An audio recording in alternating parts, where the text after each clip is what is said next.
आप कल्पना कर सकते हो कि एक महापुरुष जिसको इतना जुल्म सहना पड़ा हो, जिसका बचपन अन्याय, उपेक्षा और उत्पीड़न से बीता हो, जिसने अपनी मां को अपना में अपमानित होते देखा हो,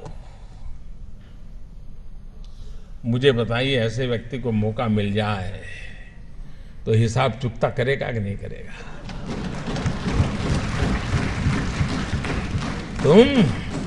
तुम मुझे पानी नहीं भरने देते थे, तुम मुझे मंदिर नहीं जाने देते थे, तुम मेरे बच्चों को स्कूल में एडमिशन देने से मना करते थे।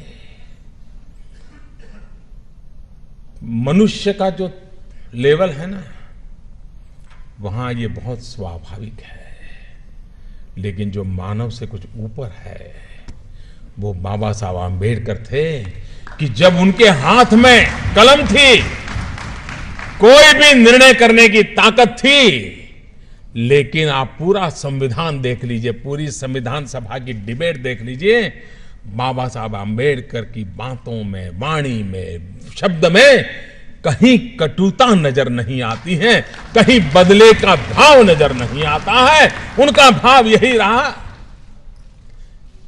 और वो भाव क्या था? मैं अपने शब्दों में कह सकता हूं कि कभी कभार खाना खाते समय दांतों के बीच हमारी जीभ कट जाती है, लेकिन हम दांत तोड़ नहीं देते हैं। क्यों? क्योंकि हमें पता है दांत भी मेरे हैं, जीभ भी मेरी है। बाबा साहब आंबेडकर के लिए सवर्ण भी उनके थे और हमारे दलित, पीड़ित, शोषित भी दोनों ही उनके लिए बराबर थे। और इसलिए बदले का नामो निशान नहीं था, कटुता का नामो निशान नहीं था। बदले के भाव को जन्म न देने का और समाज को साथ लेके चलने की प्रेरणा देने वाला प्रयास बाबा साहब आंबेडकर की हर बात में झलकता है। और ये देश 125 करोड़ का देश बाबा साहब आंबेडकर का हमेशा हमेशा ऋणी रहेगा, जिसने देश की एकता के लिए अपने जुल्मों को दबा दिया, गाड़ दिया, भविष्य भारत का देखा और बदले की भावना के बिना समाज को एक करने की दिशा में प्रयास किया है। क्या हम सब, हमारे राजनीतिक कारण कुछ भी होंगे, पराजय को झेलना बड़ा मुश्किल होता है, लेकिन उसके बावजूद भी जय और पराजय से भी समाज का जय बहुत बड़ा होता है, राष्ट्र का जय बहुत बड़ा बता होता है। और इसलिए उसके लिए समर्पित होना ये हम सबका दायित्व बनता है। इस दायित्व को लेकर के बाबा साहब आंबेडकर ने जो उत्तम भूमिका निभाई है,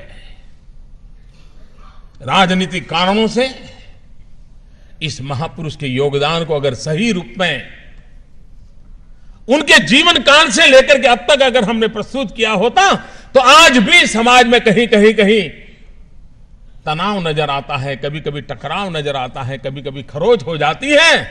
मैं दावे से कहता हूं, अगर बाबा साहब आंबेडकर को हमने भूला न दिया होता तो यह हाल न हुआ होता। दोस्तों, अगर बाबा साहब आंबेडकर को फिर से एक बार हम उसी भाव के साथ, श्रद्धा के साथ जन सामान्य तक पहुंचाने का प्रयास करेंगे तो ये जो कमियां है वो कमियां भी दूर हो जाएगी। वो ताकत उस नाम में है, उस काम में है, उस समर्पण में है, उस त्याग में है, उस तपस्या में है, उस महान चीजें जो हमें देकर के गए उसके अंदर पड़ा हुआ है। और उसकी पूर्ति के लिए हम लोगों का प्रयास होना बहुत आवश्यक है।